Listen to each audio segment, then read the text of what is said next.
is a Christian nationalist more than a Christian who loves this nation?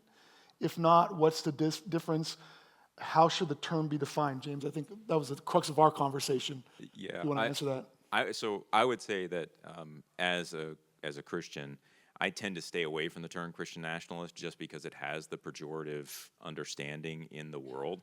But what I would say is, yeah, I would argue that a Christian nationalist is something or can be something that is more than a Christian who loves their nation. I think Christians can love their nations. I tend to be Augustinian on this view, and you'd basically just say that our love for God issues forth in love for a neighbor, issues forth in love for a nation. And that as long as those loves are rightly ordered, we can love many things in addition to loving God. It's just that God has to be our primary love. And so there's nothing wrong with loving our nation as a Christian. I do think that Christian nationalism, it pulls in, and what I would say is it just merges the church and the state a little bit too closely for my taste.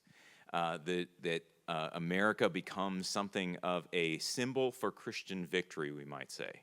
That if one candidate wins and another one loses, this is a symbolic victory for Christianity or symbolic victory for the church.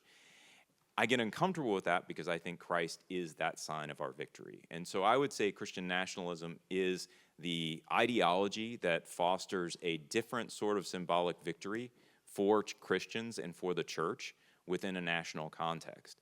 It's something that is syncretistic or a combination of multiple values and ideas with biblical ideas.